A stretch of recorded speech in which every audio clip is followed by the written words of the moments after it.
나이가 들면서 기억이 예전 같지 않다고 느낄 때 있잖아요. 네, 있죠. 혹시 나도 하는 그런 불안감이 문득 찾아올 때가 있습니다. 근데 사실 더 큰 걱정은 내가 가족에게 짐이 되면 어쩌지? 하는 그 마음일 거예요. 맞아요. 그게 제일 크죠. 오늘은 바로 그 무거운 짐을요, 이제 개인이 아니라 국가가 함께 나누겠다고 약속한 치매 국가 책임제에 대해 보내주신 자료들을 좀 깊이 파고 들어보려고 합니다. 네, 단순히 뭐 제도가 있다, 이 정도를 넘어서 이게 진짜 우리 삶에 어떤 의미인지, 구체적으로 어떤 도움을 또 어떻게 받을 수 있는지 그 속살까지 한번 들여다보겠습니다. 네. 오늘 살펴볼 자료들이 정말 중요한 게 치매를 더 이상 뭐 개인의 불행으로만 보지 않는다는 거예요. 아, 사회가 함께 풀어야 할 과제로 접근하고 있다는 점에서 의미가 큽니다. 2017년에 시작된 이 제도는요, 단순히 지원금 좀 주는 차원이 아니라 진단부터 돌봄, 또 의료비까지 전 과정을 아주 촘촘하게 연결하는 거대한 사회적 안전망을 설계한 겁니다. 그 큰 그림부터 하나씩 한번 보시죠. 네, 좋습니다. 그럼 가장 근본적인 질문부터 한번 시작해 볼까요? 네. 이 치매 국가 책임제라는 거요. 아니 이게 왜 필요했던 걸까요? 자료들을 보면 그냥 노인 인구가 늘어서 환자가 많아져서 이런 표면적인 이유 이상의 뭔가 절박함 같은 게 느껴지거든요. 아, 정확하게 보셨습니다. 그 핵심이 바로 국가 돌봄이라는 개념으로의 전환이에요. 국가 돌봄이요. 예. 과거에는 사실 부모님이 아프시면 자식이 돌보는 거.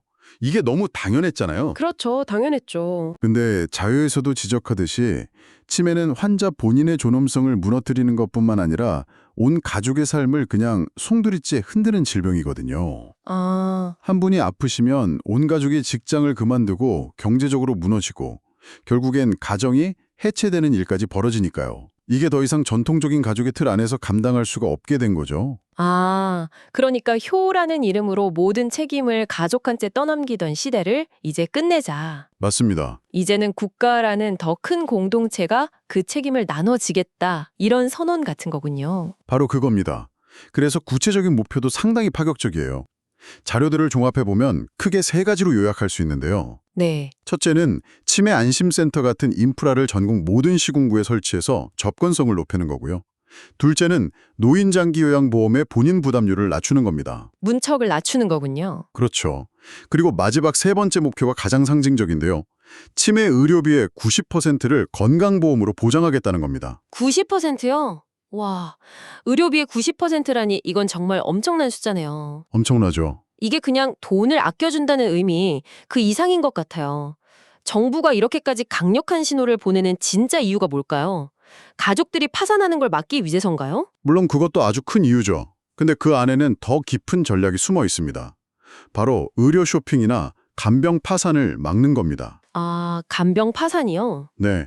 이전에는 가족들이 조금이라도 더 저렴한 병원, 더 나은 요양원을 찾아서 전국을 떠도는 간병 유랑민이 되는 경우가 많았거든요. 아, 이 목표는 어딜 가든 국가는 당신의 의료비 90%를 책임질 테니 더 이상 떠돌지 말고 안정적으로 치료랑 돌봄에 집중하세요라는 아주 강력한 메시지인 셈이죠. 한 가정의 경제적 붕괴를 막으면서 동시에 사회 전체의 안정성을 높이는 그런 전략적 선택입니다. 그렇군요. 엄청난 수치 뒤에 그런 깊은 뜻이 있었네요. 자, 그럼 이 거대한 시스템을 이용하고 싶을 때 내가 혹은 우리 부모님이 걱정될 때 가장 먼저 어디에 문을 두드려야 할까요? 네. 보내주신 모든 자료에서 치매 안심센터라는 곳이 반복해서 나오던데 여기가 모든 것의 시작점인 것 같아요. 네, 바로 그곳이 첫걸음이자 모든 서비스의 관문입니다. 전국 252개 보건소에 설치되어 있는데요. 일종의 치매 전담 매니저가 있는 원스톱 서비스 창구, 이렇게 생각하시면 딱 맞습니다. 원스톱 서비스 창구. 말이 참 좋긴 한데 사실 저희가 관공서 가면 이 부서 저 부서 막 뺑뺑이 돌아본 경험 다들 있잖아요. 그렇죠. 있죠. 이 센터가 정말로 가족들이 겪는 혼란이나 서류 작업을 줄여주는 그런 실질적인 역할을 하나요? 아주 현실적인 질문이신데요. 이 센터의 핵심 기능이 바로 그 뺑뺑이를 막는 겁니다. 아, 정말요? 네. 만 60세 이상이면 누구나 무료로 치매 선별 검사를 받을 수 있거든요.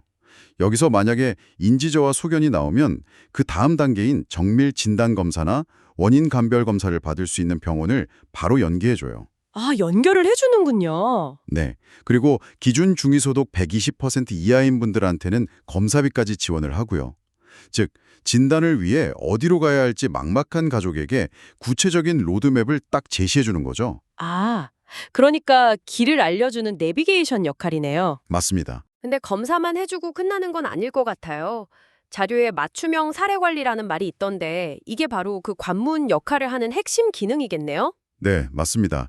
진단이 끝이 아니라 시작이니까요. 진단 이후에 센터의 진짜 역할이 시작됩니다. 시작이다. 네, 간호사나 사회복지사 같은 전문가가 1대1로 환자와 가족을 상담해서 지금 당장 이 가정에 가장 필요한 게 뭔지 파악을 해요. 아, 예를 들어 당장 기저귀나 방수매트 같은 좋은 물품이 시급하면 그걸 제공하고요. 아직 증상이 좀 경미하시다면 기억력을 유지하는 인지강화 교실 같은 프로그램에 참여하도록 연결해 주는 거죠. 말 그대로 통합 지원 허브입니다. 듣고 보니 정말 촘촘하게 설계됐다는 생각이 드네요. 특히 인상 깊었던 건 24시간 운영되는 치매 상담 콜센터였어요. 야, 네. 1899-9988. 한밤중에 갑자기 부모님 증상이 이상해지거나 돌보던 가족이 감정적으로 막 무너져 내릴 때 정말 막막하잖아요. 정말 막막하죠. 새벽 3시에 완전히 혼자라고 느낄 때 전화해서 전문가랑 이야기할 수 있다는 건 단순한 서비스를 넘어선 정서적 구명조끼 같다는 생각이 들더라고요. 와, 정말 정확한 표현입니다. 그게 바로 이 제도의 철학이에요. 아, 당신은 혼자가 아니다라는 메시지를 끊임없이 주는 거죠. 갑작스러운 상황에 당황하지 않고 언제든 기댈 곳이 있다는 그 사실만으로도 가족들은 다음 날을 버틸 힘을 얻게 됩니다. 그럼요. 막막할 때 전화할 곳이 있다는 것만으로도 정말 큰 위안이 될 것 같습니다. 자, 그럼 안심센터에서 진단을 받고 로드맵을 받은 이후에는요? 네, 이제부터는 길고 긴 일상에서의 돌봄, 그야말로 마라톤이 시작될 텐데 자료에 나오는 재가급여, 시설급여 이런 용어들이 좀 어렵게 느껴져요. 이걸 좀 쉽게 풀어주실 수 있을까요? 그럼요. 이렇게 생각하시면 쉬워요. 우리가 일하는 방식을 선택하는 거랑 좀 비슷합니다. 재가급여는 익숙한 내 집에서 일하는 재택근무 같은 개념이에요. 재택근무요. 네, 필요한 지원 서비스가 집으로 찾아오는 거죠. 반면에 시설급여는 식사부터 전문 장비까지 모든 게 갖춰진 회사 캠퍼스로 출근하는 것과 같습니다. 아, 24시간 통합적인 보호를 받는 거죠. 재택근무와 회사 출근이라니 비유가 귀에 쏙 들어오네요. 그럼 먼저 재택근무 형태인 재가급여부터 자세히 알아볼까요? 어떤 서비스들이 집으로 찾아오나요? 가장 대표적인 건 요양보호사가 직접 집으로 오는 방문 요양입니다. 식사나 세면 같은 신체활동 보조부터 청소, 빨래 같은 가사 지원, 그리고 중요한 인지활동 훈련까지 도와주죠. 본인 부담금은 한 15% 수준이고요. 네. 또 하루 중 일정 시간 동안만 센터에 어르신을 모셔서 보호하고 다양한 프로그램을 제공하는 주 야간 보호 서비스도 있어요. 이건 뭐랄까, 어르신들께는 사회적 교류의 기회를 드리고 가족들께는 온전한 휴식 시간을 주는 일종의 어르신 유치원 같은 개념이죠. 어르신 유치원이라니 정말 적절한 표현이네요. 부모님이 집에만 계시면 사회적으로 고립되기 쉬운데 그런 문제까지 해결해 줄 수 있겠어요. 그렇죠. 가상의 사례를 한번 만들어 보면 이해가 더 쉬울 것 같아요. 예를 들어서 78세 아버지를 모시고 사는 딸 선자 씨가 있다고 해보죠. 네, 좋습니다. 그래서 안심센터에 갔고 초기 치매 진단을 받았습니다. 선자 씨는 어떻게 이 제도들을 활용할 수 있을까요? 아주 좋은 방법이네요. 선자 씨는 먼저 안심센터에서 상담을 통해 장기 요양 등급을 신청하고 아마 4등급이나 5등급을 받으실 거예요. 네, 손자 씨는 직장에 다녀야 하니까 낮 동안 아버지를 혼자 둘 수 없잖아요. 그렇죠. 이때 주야간 보호센터, 즉 어르신 유치원에 아버지를 아침에 모셔다 드리고 저녁에 모셔오는 겁니다. 그럼 아버지는 거기서 친구도 사귀고 인지훈련도 받고 선자 씨는 죄책감 없이 자기 일에 집중할 수 있죠. 아, 그러다 주말에 아버지 목욕시켜드리는 게 좀 힘에 부치면 방문 목욕 서비스를 신청해서 도움을 받을 수도 있고요. 그렇게 서비스들을 레고 블록처럼 조합해서 우리 가족만의 돌봄 기획을 만드는 거군요. 맞습니다. 자료를 보다가 복지연구 지원이라는 것도 되게 흥미로웠는데요. 연간 160만 원 한도 내에서 지원해 준다고요. 이건 어떤 도움인가요? 이것도 아주 실용적인 지원입니다. 전동 침대나 휠체어, 목욕의자, 안전 손잡이 같은 용품들을 직접 사려면 비용이 만만치 않거든요. 네, 비싸죠. 이 제도를 통해서 아주 저렴하게 구매하거나 대여할 수 있는 거죠. 이건 단순히 비용을 절감해 주는 걸 넘어서 환자가 자기 집에서 최대한 오랫동안 존엄성과 독립성을 유지하면서 살 수 있도록 돕는 아주 중요한 장치입니다. 그렇군요. 하지만 상황이 여의치 않아서 회사 캠퍼스로 출근해야 하는 경우, 즉 시설에 들어가야 하는 경우도 분명히 있겠죠. 네, 그럼요. 시설 급여는 어떤가요? 네, 시설급여는 본인 부담금이 20%고요. 우리가 흔히 아는 노인요양시설하고 조금 특별한 노인요양 공동생활가정이 있습니다. 노인 요양공동 생활과정은 좀 생소한데요. 대규모 요양시설과는 어떤 점이 다른가요? 가장 큰 차이는 규모와 분위기입니다. 자료에도 가정과 같은 주거 여건이라고 딱 명시되어 있듯이 9명 이내의 소규모 인원이 정말 가정집 같은 환경에서 함께 생활하는 거예요. 아, 소규모로요? 네. 직원 한 명이 돌보는 어르신 수도 적어서 훨씬 더 세심하고 가족적인 돌봄이 가능하죠. 대규모 시설 생활에 대한 거부감이나 두려움이 있는 어르신과 가족에게는 아주 좋은 대안이 될 수 있습니다. 선택의 폭을 넓혀주는 거네요. 그런데 이런 서비스를 전혀 이용할 수 없는 섬이나 산간벽지에 사시는 분들도 계실 텐데 그런 분들을 위한 대책도 있나요? 네. 그런 사각지대를 보완하기 위해서 매월 15만 원의 가족 요양비를 현금으로 지급하기도 합니다. 완벽하진 않지만 제도의 혜택에서 누구도 소외되지 않도록 노력하는 모습을 볼 수 있는 부분이죠. 알겠습니다. 그런데 자료를 더 깊이 보니까 일반적인 돌봄을 넘어서 치매 환자만의 특성을 고려한 제도들이 눈에 띄더라고요. 네, 있습니다.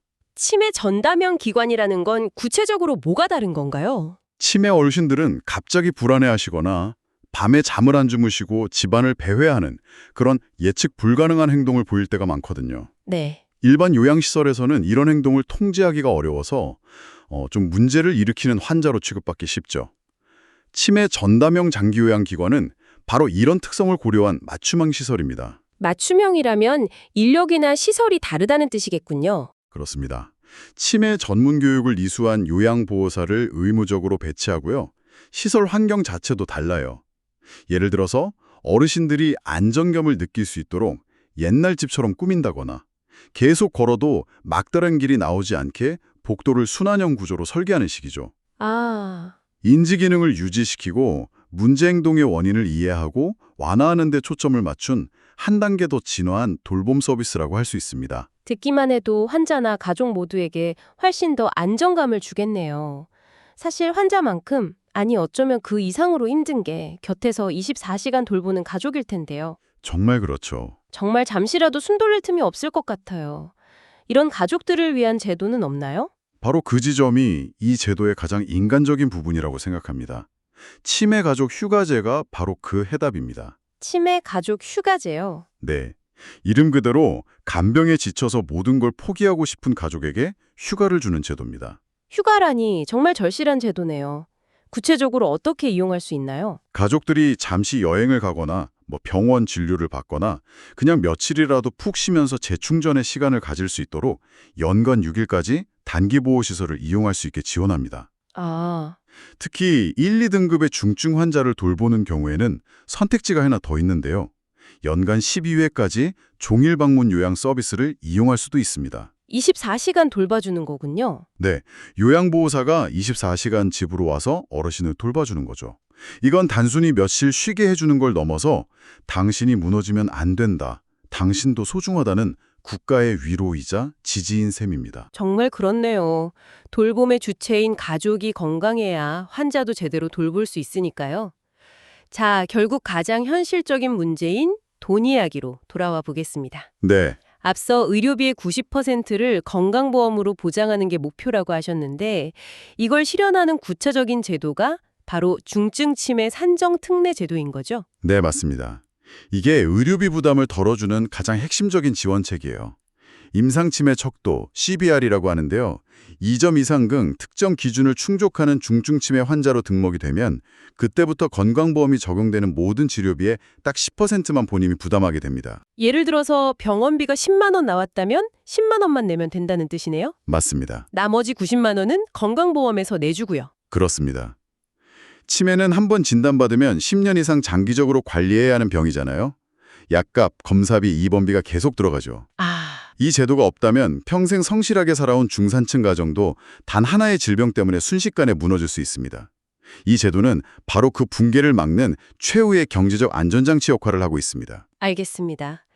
오늘 이야기를 정리해보면 치매 국가 책임제라는 게 만 60세 이상 누구나 무료 검진을 받을 수 있는 치매 안심센터라는 출발점에서 시작해서 네, 재택근무나 회사 캠퍼스처럼 내 상황에 맞게 선택하는 장기 요양 서비스, 그리고 간병에 지친 가족에게 숨 쉴 틈을 주는 휴가제와 파격적인 의료비 경감 혜택까지 생각보다 훨씬 촘촘하고 인간적인 고민이 담긴 시스템이었습니다. 네, 맞습니다. 오늘 보내주신 자료들을 통해 얻은 가장 중요한 메시지는 역시 더 이상 혼자 걱정하고 감당하지 않아도 된다는 것이겠죠? 맞습니다.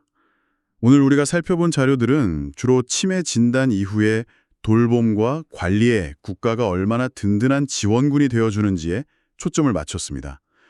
여기서 한 걸음 더 나아가 이런 질문을 던져보면서 마무리하면 어떨까 싶습니다. 어떤 질문이죠? 치매 환자를 위한 전문 시설과 서비스를 늘리는 것도 물론 중요합니다.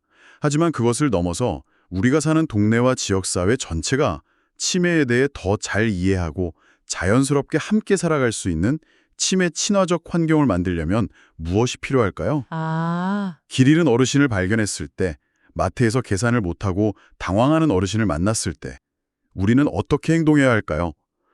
기술 개발이나 정책 정비를 넘어 우리 각자의 아주 작은 인식과 태도의 변화가 어쩌면 이 제도를 완성하는 마지막 퍼즐 조각이 아닐까 함께 고민해볼 지점이라고 생각합니다.